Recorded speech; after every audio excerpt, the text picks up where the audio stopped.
Good evening, everybody. It's 9:30 on the East Coast, 6:30 on the West Coast, and my camera isn't on. However, at least my microphone is on this time. James, how are you doing on this unusually cold day in Atlanta? Doing just dandy in LA, the usual here. We're spoiled and as Mm-hmm. Los Angelinos for the most part. Mm-hmm. Um, Mm-hmm. anybody who anybody who's stumbled across the stream, welcome. This is where Eric and I hang out. We work on our cartoon. I do some animation while Eric is in the writer's room, and we discuss things Calamity Jane and also things video games, things pop culture, things movies, things TV, whatever comes to mind. And then Mm-hmm. usually Eric is the one that pilots the ship, and then I'm the engineer that kind of yells from underneath the deck to throw him off course and to Mm. throw wrenches at him once in a while. But ultimately, But the important thing is that we are two old men shouting at clouds while we we could, we yes, make a or shouting into cartoon. yeah, shouting into the deep reaches of outer Yeah, space. If that's you're right. using my That's space right. metaphor. I mean, Yeah, I and speaking of outer space, yeah. did you get your screen fixed? Is it working now, or is it just still Oh yeah, yeah. My camera's on now. Yes. It okay? was just I had not turned on show self Okay, view on Zoom. So but yeah. show self view is on now and people can see my glorious, glorious beard. And I really need to go to a barber. This thing is getting out of control. No, I think you should.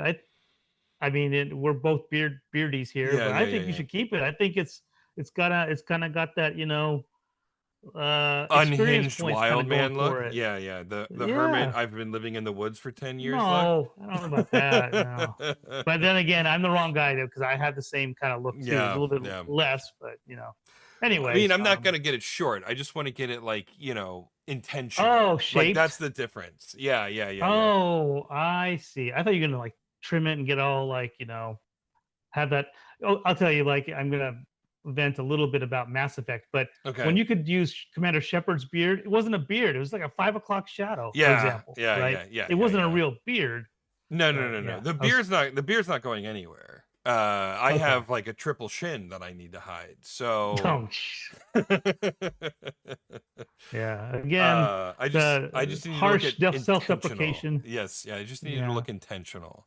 I have like All right. my hair is surprisingly my beard hair is surprisingly curly, but in not Oh, in a non-consistent way. So I need someone to who knows what they're doing to help tame the beast a little bit.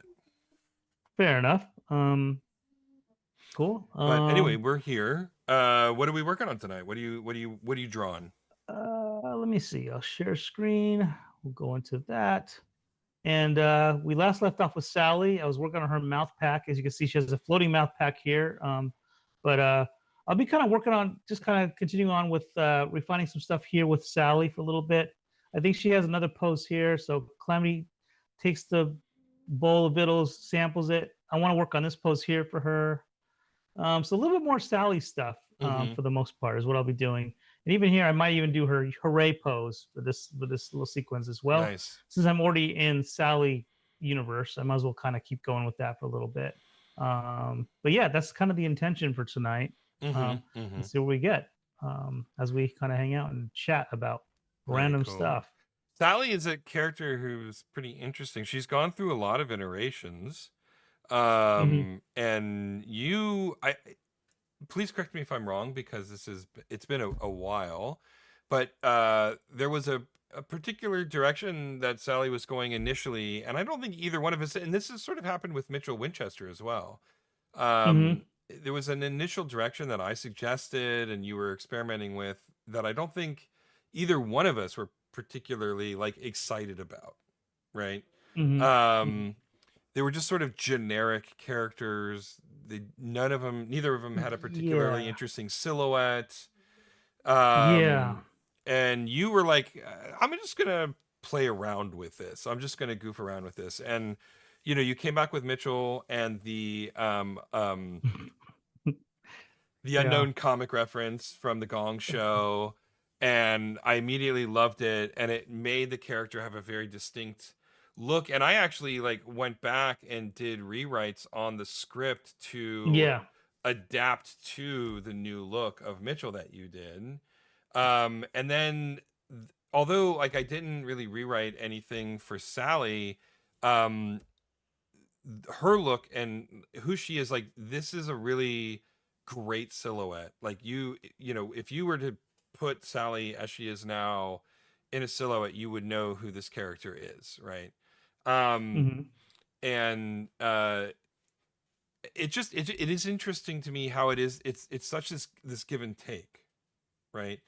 You know, so Hmm. I wrote the script kind of in a vacuum. I mean, we had been talking about it, but I didn't have any art, I didn't have any reference. I just sort of wrote the script in a vacuum based on our Yeah, initial sure. conversations. But then um and this happens all the time in television and film, especially television. Um once you cast someone to play that character, or you create the art for that character, it changes that character, right? Um, Yes. Yeah. and interestingly, like, but you can't create that character in the first place without some words, right? That Yep. character is saying, and it is very, and then like, and so there's this all of this give and take where, you know, I do a rough draft of the script, and then based on that draft, we start going into conversations, and then you design all of the characters, and then you come back with those. And in the case of like Mitchell Winchester, I rewrote a ton of the script to accommodate this new character that we were both very, very enthusiastic about, right? And then Yeah. while I had like a general, because again, we've thought about this show for a very long time, so we know the entire plot for like years and years and years. Yeah. Like so, Sally is an important character, and she's going to play a role at some point in the show, um but how that role plays out and how she executes, you know, or rather how we execute on her character, um uh changed once you know presented this um design for the character. It completely changed how like I feel about the character, and how she reacts to the situations that we're going to put her through over the course of the show. Hmm. Hmm. um Yeah, I think, yeah, just speaking of just what you're saying, it's funny to me. I mean, I could be being biased here. I think art's very fluid, and some people prefer the sheen and the surface, and that's all that matters. They don't care about other stuff that kind of comes along with it, and that goes with animation or anything, or video mhm, games or anything. For me, and I think you and I have the same sensibilities. I always feel like writing is a skeletal system. If you don't have a mhm. good writing for your skeletal system, then all bets are off. And as much as I love being an animator and all that kind of stuff, it still has to go to the writer's room. It still needs to. We still need to discuss. We have to riff off of Yeah, the music writing or the script writing. When you're making music, whatever. It's always about the most basic black and white written word. And I hate to sound, what's the word, pretentious or whatever. It's sure, not about sure. that. It's just, this is how I kind of approach it. So when you wrote the characters, that was what gives me the springboard to create something and design something. It's so once in a while I'll throw something at you like a curveball and go, what Mhm, about what if we made a character like this? Sure. But really what it comes down to is when you and I first talked about this, on our lunch breaks and or outside of work at Warner Brothers. mhm, mhm. we No, yeah, yeah. No, this is something that we definitely did not do. I mean, like, and I'm not even joking. We were very careful to make sure that this was not a thing that we were doing in any capacity that is yeah. associated with Warner Brothers. Yes, Yes. Yeah. yes. No. I don't. Yeah. But yeah. But when we were talking about this stuff, like when you first started writing stuff and everything, it was fun to kind of just iterate and think about characters. And again, Uncle Leon was kind of the Mhm, linchpin to everything at that point. mhm, I think it came mhm, in a conversation where we just wanted to, you and I were bouncing ideas, dark western kind of a thing, mhm. and then it started like, and then you bring your own experiences and I bring my own experiences of what we want to see in a cartoon for fun. We kind of go back to throwback of like Herculoids, for example, and the Herculoids. simplicity of The Hanna-Barbera action their cartoons are style. just like you and I both. Weird. It's weird to say this, but we did to a certain extent. We both grew up on those cartoons, Yeah, even yeah, though their original broadcast was before we were born. Um, yes, but yeah, we both had, and you're I'd say 5 or 6 years older than me, I believe. Yeah. Um, Or even and older. Jeez. it's Yeah. not that old. Um, and so you know, but still, like those cartoons are so enduring that despite the fact that our Saturday mornings were different, we still watch the same cartoons because they're so memorable and they're such a they don't ever get old. Like I can still put on an episode of the original Space Ghost, like not Space Ghost Coast to Coast, Hmm. like the original Space Yeah. Ghost, and still enjoy it for what it is. Herculoids, Thundar the Barbarian. Yep. Oh man, sorry. Those are the only three I can remember off the top of my head right now. But I mean, Yeah. the fact that like even three action cartoons from the early '60s Hmm. that I remember is pretty remarkable, quite frankly. And that's how sort of indelible those cartoons are for us, right? Yeah. Um, And yeah. I was gonna, even though like as we work on a modern day cartoon here, and I'm using Adobe Animate again for now, um, and then for me as an animator, I want to make I. It's kind of a weird thing, and I don't know how you feel about this, Eric, but like you get a sentimental attachment to the Herculoids and all that stuff. You want to Mm-hmm. actually make it look better, and you even see that Mm, with films. And like when you see a Scooby Doo movie now, they always just back in the day in Hanna Barbera, like they would do everything on twos or fours or whatever, like mm-hmm. animation Mm-hmm. speak, meaning like every other frame you see a drawing. Now, like everything's so feature film, Disney's quality type of stuff, where you want to do as modern day animators. I think you want to write a love letter to what you were raised on, and even for me, when I'm working on Calamity Jane, it's sort of like a love letter to animation. So I want to make it even cooler or even more fluid than what Herculoids did. But there's also yeah, we're really getting in.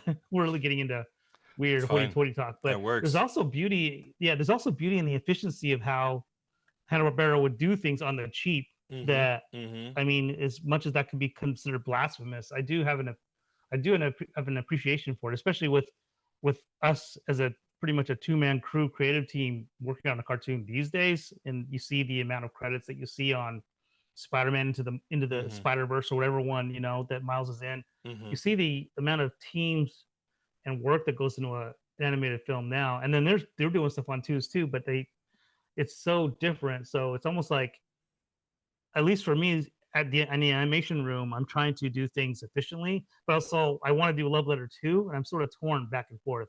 Now, as Mm-hmm. a write, I don't know if you could do that. It's called love letter. Like I don't know if writing has the same sensibilities or not. Like, what would you think about that? Sure. I mean, I think that absolutely is the case. I think that the first writer that comes to mind is Quentin Tarantino. I mean, all of his movies Mm-hmm.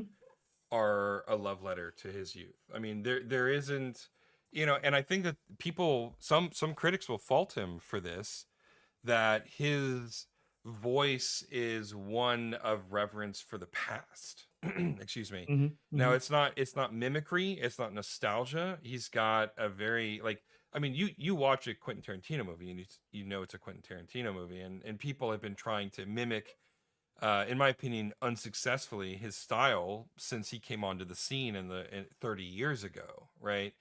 Um Mm-hmm. but Tarantino absolutely is uh, trying to bring his interpretation of the past to the present, the same way that you were just talking about with your animation. And I don't think I'm a good enough writer to do that. I I don't think I'm talented enough to show reverence to the source material without it feeling like an also ran, right? Like I can Uh-huh. mimic, I can't expand, right?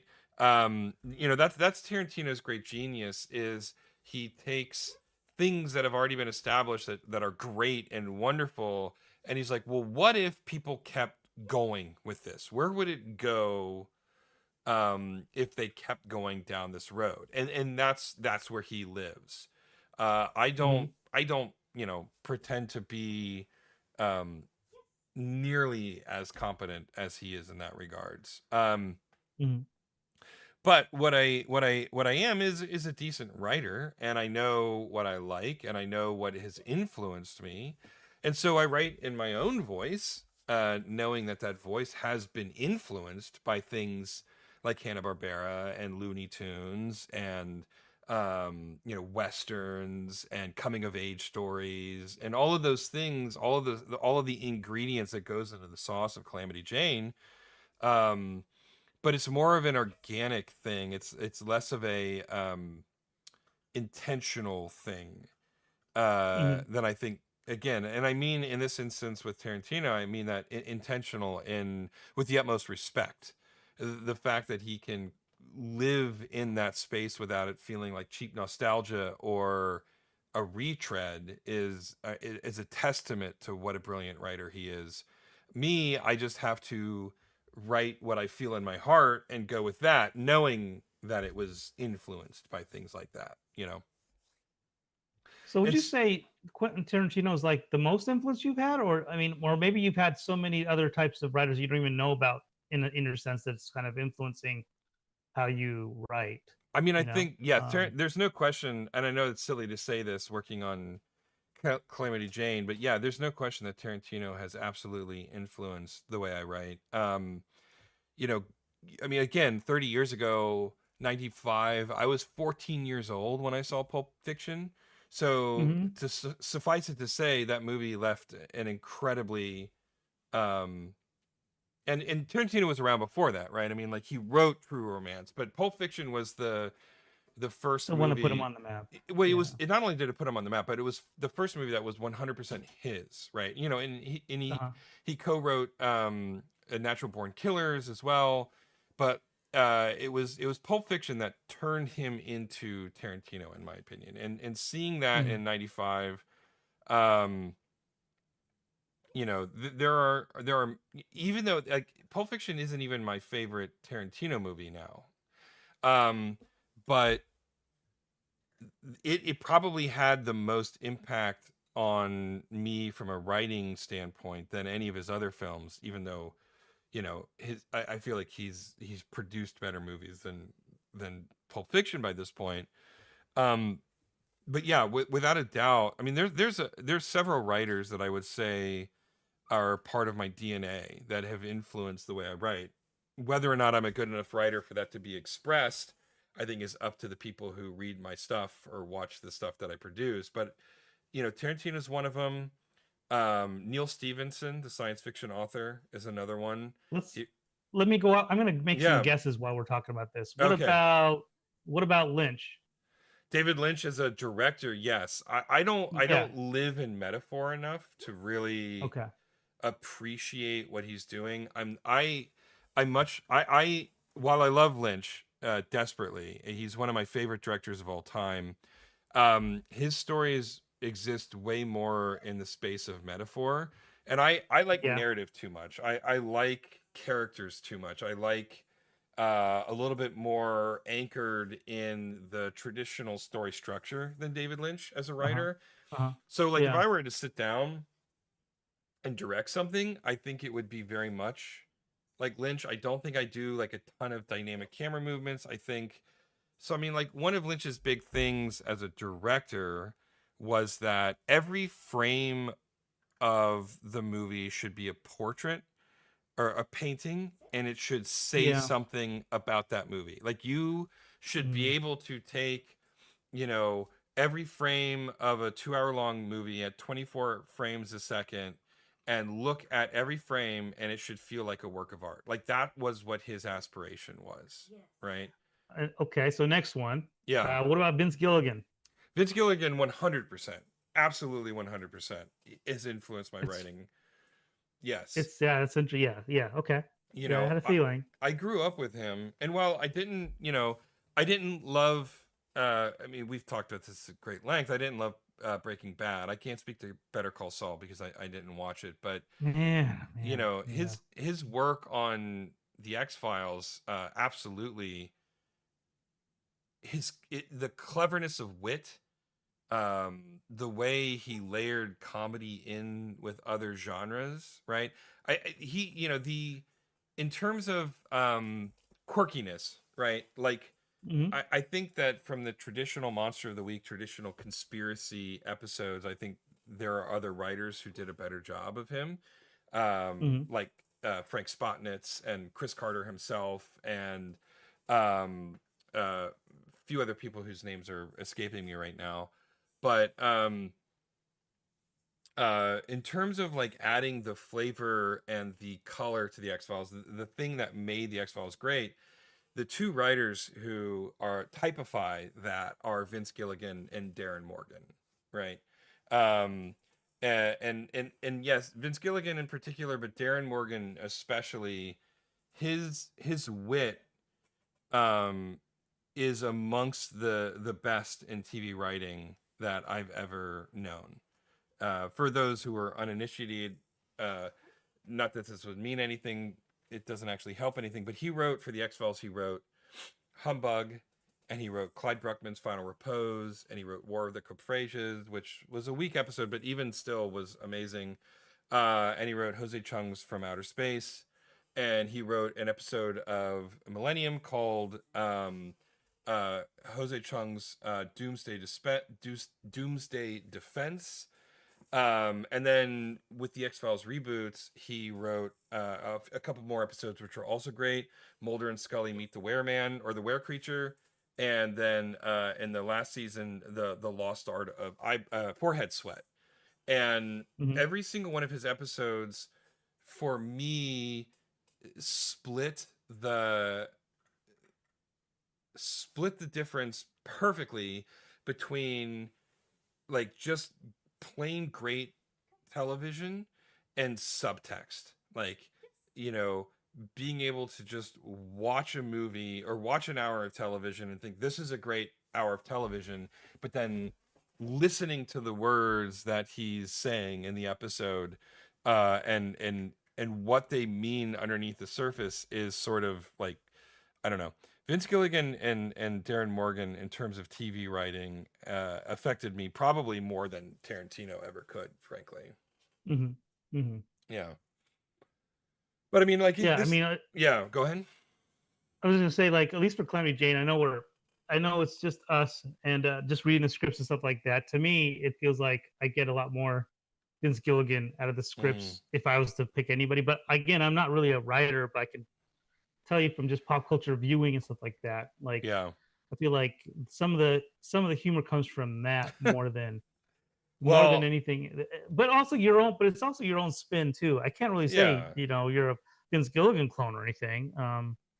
But if I was to do so, if I was to say something that I would, if I was to pick one writer, I feel like there's some influence, would be that. But also, what's interesting. So as I storyboarded this too, I feel like, I don't know whether it's me or if it's the writing. I can't tell, but I feel like some of the shots and stuff like that, it does kind of feel more. And I'm not even the same ballpark as Lynch or something like that. But some of the shots that you describe to me feel like they could be something in the Lynch, Mm. like it has more of a Lynch kind of a spin to it. Does that make sense? I don't Yeah, know. no, I mean, it wouldn't Um, surprise me. I mean, like, I much prefer.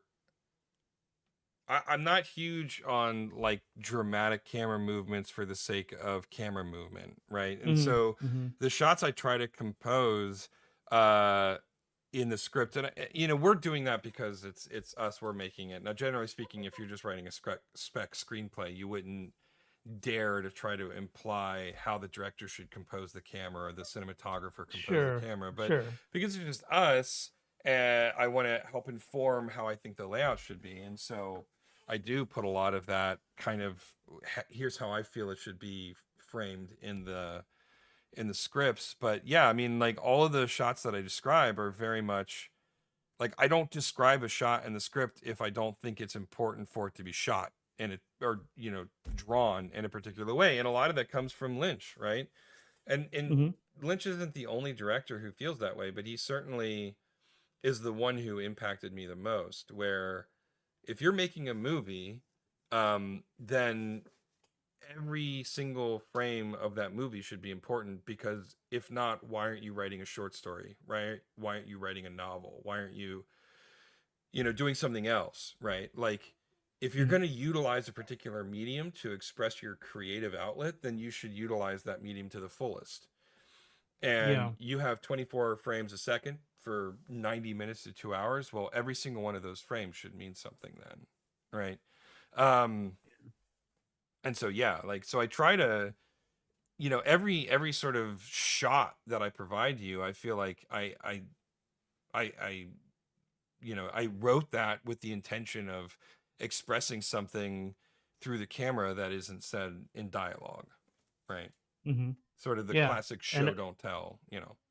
yeah, I think it's useful, and I mean, and seeing scripts that we've had, back again, I don't see scripts that much anymore, being more in games these days. But back in the day when we were at Warner Brothers, I'd see a Mm, ton of scripts and stuff like mm-hmm, that, and you can see the writing style for a lot of, per script, with how one writer would approach how to write a Looney Tunes script versus another. mm-hmm, And some mm-hmm, were very visual with the words, and some were just straight up, just this is the words, this is the dialogue, this is maybe a medium shot, maybe not, or leave it up to storyboard artists to decide that. But other would be, other writers would be completely, you know, they would completely just describe like, here's a scene, so blah blah blah blah, and they would talk mm-hmm, about all kinds of stuff. And to me, as a storyboard, if I'm in storyboard artist mode, I don't mind seeing the writer's mind's eye of like how he sees a shot, because I mean, as a storyboard artist, then I get this, I get a decision too, and I can say, well, I really like that shot, or let me try this and let me mm-hmm, tweak it. Then mm-hmm. I'll run it by this. Then you can run by a storyboard artist and go, I mean, the writer, and go, what do you think of this? And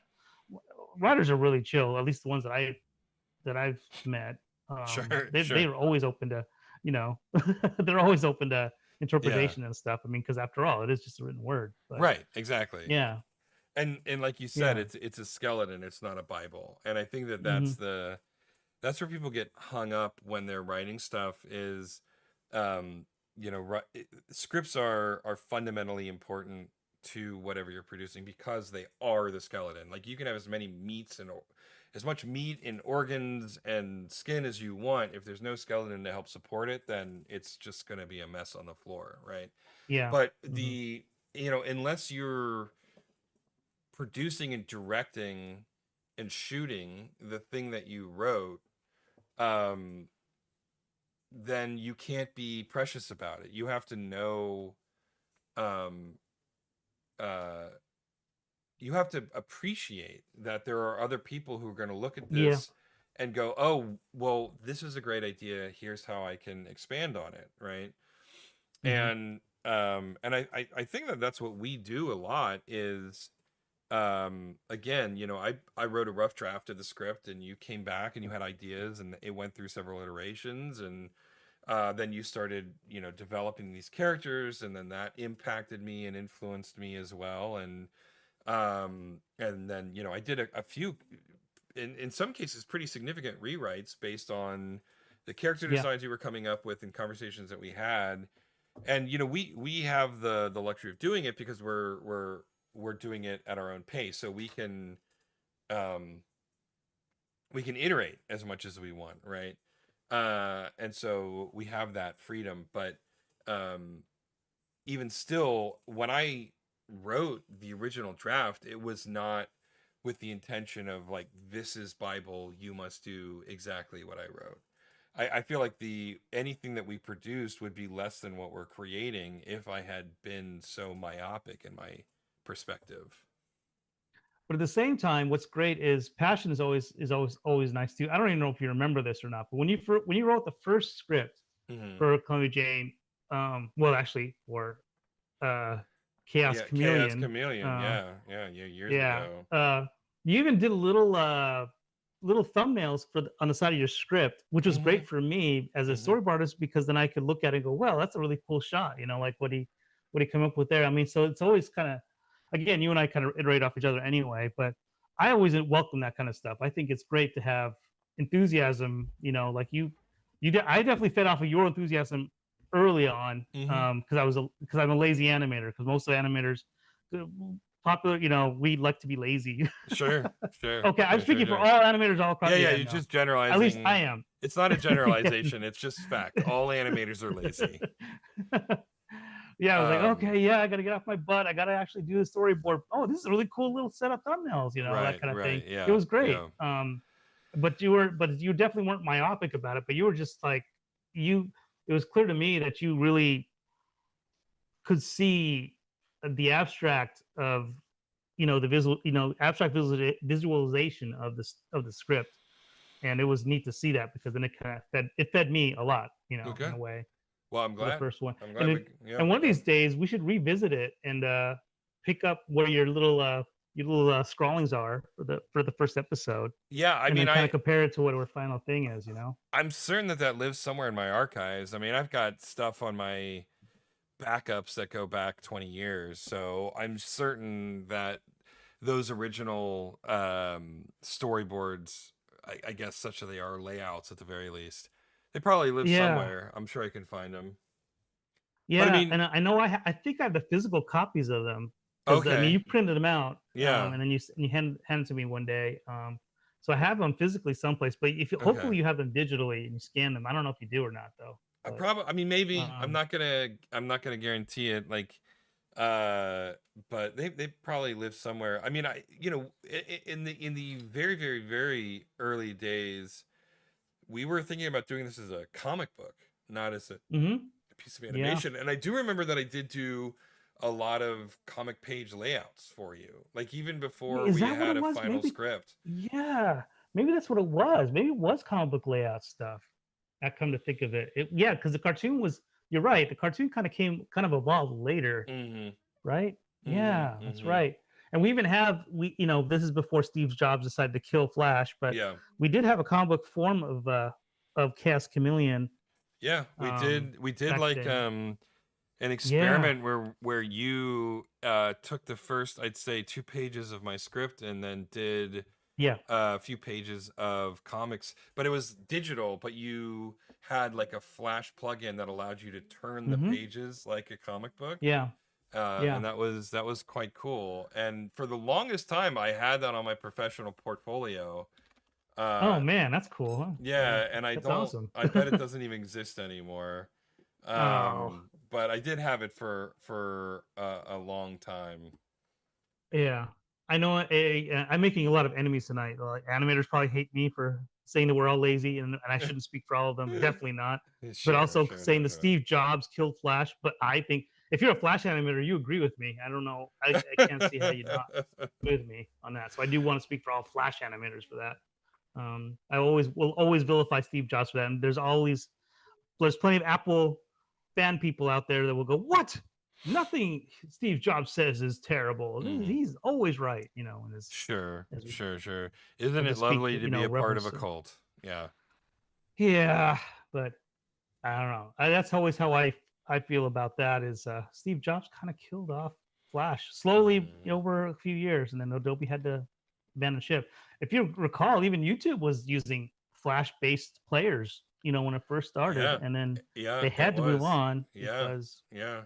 because of the evils of Flash and security and or whatever. I do But remember yeah, that. it's sad. And it had like Yeah. I mean I remember when YouTube, I mean this is how old we are now, but I remember when YouTube became a thing and it wasn't owned by Google. It was just sort of Oh this yeah. rogue Mm-hmm. independent app, and you couldn't post anything. Like everything had to be basically square aspect ratio, and Oh yeah. Mm-hmm. 9 minutes was a hard limit on the length that it could be. Wow. Yeah. Yeah. Yeah, and weren't those the Yeah. Back days? in Like, yeah, back in the day. yeah, Yeah. yeah. And I Now remember, look. yeah.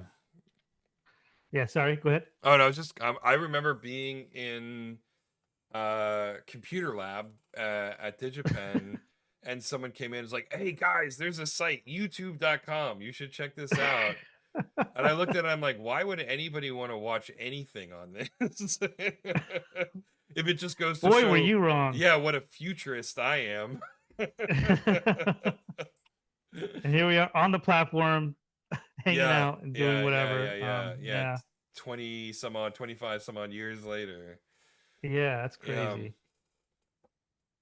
Yeah. But well, yeah, thank you for the kind words about the writing. I don't I appreciate it. Yeah. Of course. Yeah. It's it's fun to try to bring this to life and where we Mm-hmm. and just thinking about the origins of where we started. Mm-hmm. Mm-hmm. And it seems, I know we go hour by hour, minute by minute, some weeks, whatever, and some things but it is coming. We're in Act 3 right now, and I jump Mm-hmm. around to Act Mm-hmm. 1 and 2, Mm-hmm. Mm-hmm. but we only have 3 acts, and Mm-hmm. Mm-hmm. this is gonna come to a head soon enough, like where we can actually say we have the first episode done. I mean, Unfortunately, it's sad, but yeah. um, Well, I mean, the the fact sky that we is have, up. yeah, yeah, it's just it's unfortunate that all of our cool stuff lives in Adobe Animate, and I have to move on, but Yeah. we'll tackle that Make later that as we transition. go forward. Yep. Yep. Yeah, Yep. That's all you can do. That's all you can do. yeah. But In the meantime, switching yeah. gears a little bit, I was Switch going to it. tell you, I'm still playing Stellar Blade on the Uh-huh. side Uh-huh. a little bit. It's again a solid. It's kind of weird to say this, but I think now at this point, Sony just has a kind of a there's sort of a I kind of almost like a template for when Sony releases a game now, and you have to have certain expectations for it, like with sound and music. It has all that stuff. So I feel like with Sony's quality control, whatever. I mean, if it has a Sony name on it and it's a what they consider a first party game, you're gonna get good sound, you're gonna get good quality graphics and all that stuff. And Sure. Stellar Blade hits all those beats. Is it a great? Is it like a groundbreaking game? No, not by any means. But is it a well made game? Yes, absolutely. I mean, I So think I was just yeah, I think well made. Maybe we talked about this at length on the stream, but I'll bring it up. I played through a few months ago. Well, actually, it was like last year sometime. A game called South of Midnight. I think we've talked about this at some, mm-hmm, and that game doesn't do anything original. And I don't mean mm-hmm, that as a negative. I'm just saying every single thing that game does, I have played in another game. But sure. that game is unforgettable for me. I finished that game and immediately started playing it because um, even though everything in it had been done before, and I could name 3 games, for every mechanic that it had, that I'm like, yeah, I did this in this game. What it did do is did it so well and combined the ingredients so well that it did the holy grail, the thing that I think every um piece of entertainment or art is attempting to do, which is make the whole greater than the sum of the parts, right? Mm-hmm, um and I don't know if Stellar Blade is accomplishing that. But I look at Stellar Blade and I see, yeah, I recognize it from this game and I recognize it from this game. mm-hmm, But mm-hmm. at this point, like, I feel like we're so far beyond trying to uh, create something that no one has ever seen before. I think that the real trick, the real art now is taking all of this stuff that we've spent 30 years developing and 30 years in perfecting it and combining it in a way that makes it unique, right? We have all of these ingredients to play with now. How do you mix these ingredients and create something that no one has ever thought of before, right? It's no longer about inventing new ingredients, it's about using them, in my opinion. Mm-hmm. And I played Mm-hmm. Stellar Blade, and not the whole game. I played like a little bit of it, and I still want to go back because I enjoyed it. Like, of what I played, I enjoyed. Um, Mm-hmm. but I will say that it didn't grab me the way South of Yeah. Midnight did.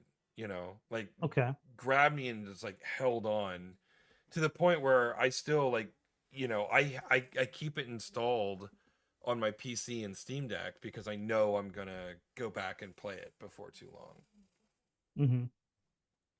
Yeah, it's interesting that you talk about we have all this stuff to kind of pick from, and then how do you kind of combine it? But at the same time, you almost have to worry about when you combine everything together, then you're getting that into that everything in the kitchen sink thing, and all of a sudden it becomes like a mess, a visual, like a game mess. Because Mm-hmm. what is this game trying to be? Then you get that critique too. What is the game trying to be? Is it trying to be a real-time strategy game, or is it trying to be action platformer? I think I remember, even this is like years ago, but when Assassin's Creed 3, I think, kind of started doing like this whole tower defense slash Yeah. RTS type of those If it was- two. I don't it- remember. I think it was Brotherhood or it Okay, was that's yeah, Revelation, actually. Yeah. yeah. And people were annoyed because, but Like, what is I this? didn't Why are we mind them doing for this? trying. Yeah. Yeah, but I didn't mind them for trying. But that's the whole thing. Then you risk the whole thing of like, well, what game are you trying to be? I want it to be a pure. I didn't. And then you're also you can't. You're part of the whole thing where you can't please the masses. No matter what, you're not going to win. No, you're never gonna. So Yeah, I mean, like, yeah, I agree. The biggest, yeah, and I agree with you. I think that the biggest mistakes that you can make are kitchen sinking it and trying to please all people all the time, right? mm, Um, I think that the focus and clarity of vision is vitally important, and I think that um, uh, um, uh, you know, pleasing some of the people all of the time is way mm, more valuable than pleasing some of the people all of the time, right? Sorry, pleasing some of the people all the time is better than pleasing all of the people some of the time, right? It's mm, it's mm, okay that not everybody likes what you're doing. Um, I mean, obviously, this is a generality a little bit because there is going to be a point where nobody likes what you're doing, and the guaranteed 4% of people that will like something is not enough to justify what you're creating. So you kind of have to balance that to a little bit for a little bit, but um all other things remaining equal, it's okay that some people don't like your stuff, and in fact, it's probably a good thing that some people don't yeah, like your stuff. You know, yeah, because if you can make yeah, something so bland that everybody is sort of like, yeah, that was fine, then I feel like you're failing, right? Like, I feel like I feel like you're more successful if someone can say about your work, well, they either really liked it or really hated it. There was no in between.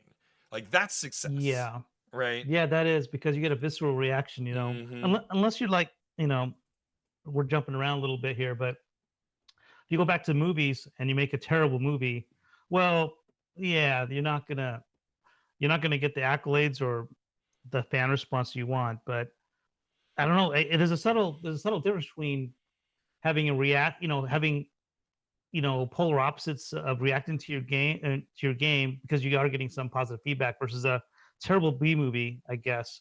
But I guess even with movies, you get the same thing. You can get polarity there too, right? With if it's a good movie and or a bad movie, and if you're having differences of opinion, I guess you are successful with it. Mm-hmm. Um, Mm-hmm.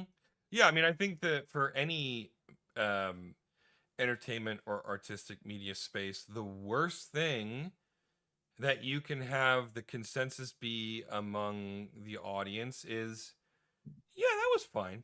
Like, that's actually like way worse than that was terrible, and here's 1,000 reasons why I thought it was terrible, or that was amazing and here's 1,000 reasons why I thought it was amazing, because at the very least you're doing something passionately enough to actually elicit feelings from someone, right?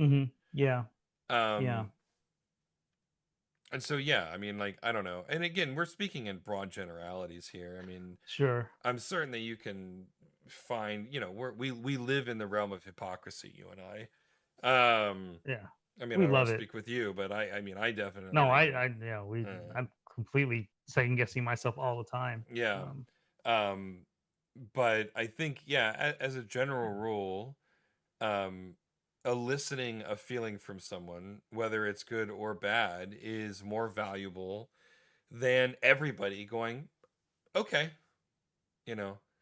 Yeah, Um, So, but I mean, again, I'm not I'm not speaking outside of the context of entertainment, right? Like, once you go into the real world, it's not always good if you elicit a very strong reaction. Sometimes yeah, in the yeah, real world, going, yeah, that's fine. That is probably what you're shooting for. But at least when it comes to entertainment and art, getting a reaction from people, that is your objective, that is your goal. At Yeah. least that's what I'm trying to do when I do something, right? I don't want someone to like, read something that I write or play something that I develop or what have you and go, just do this sort of that was acceptable kind of brush off, right? Hmm. um I would much rather have someone tell me that they hated my game than tell me that it was, or, hated a script that I wrote, than tell me it was like, yeah, oh, yeah, okay. I don't really have any feedback for you because it didn't really make me feel anything, right? Hmm. Hmm. Yeah, that's the worst. And at the same time, this is another thing, though. At least this is just a pet peeve of mine, but it's one thing to piss off audiences or make them elated with stuff. But it's a whole other thing when you're just doing it just simply for shock value. I can't stand that stuff. I Oh, think it's sure. the Sure, sure, sure, fastest and sure. easiest cop out is when you're just trying to be shocking for shock value's sake.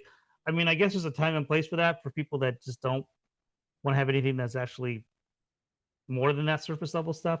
But I again, man, this is a again, I feel kind of self conscious because I feel like this is such a pretentious conversation this whole evening as I've been working on Sally. But what do you do?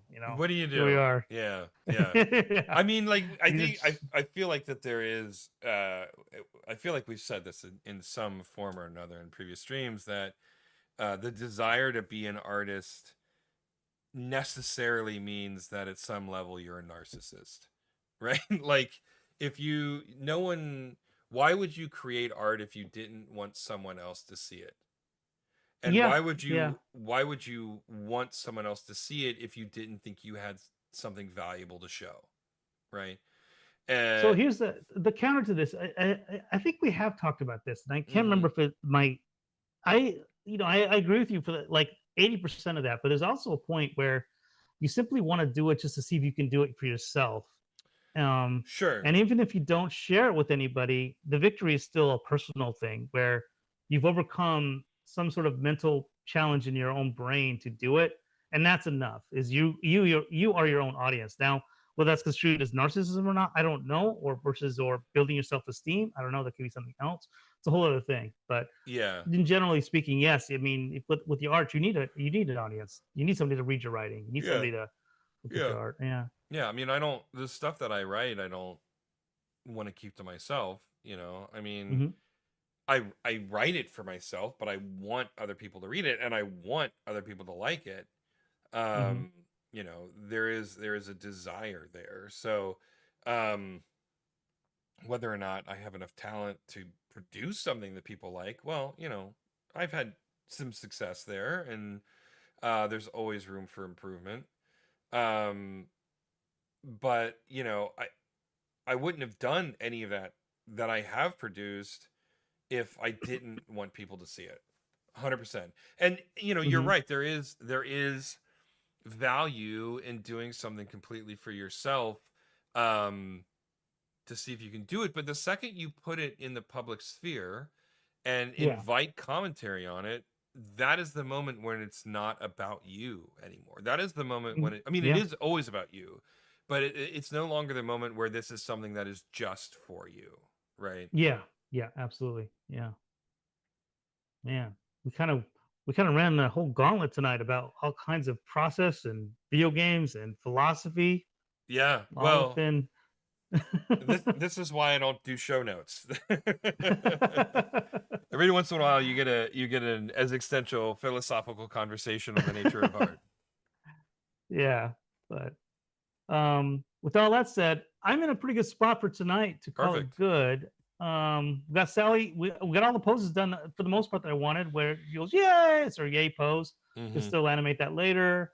Then we got her. This pose is already done, so that saved me some time here tonight. I didn't have to actually draw anything new. We just recycled it from before, and her mouth pack is now officially done for her 3/4 face and for her front as well. I fixed the missing teeth issue. Now she has it.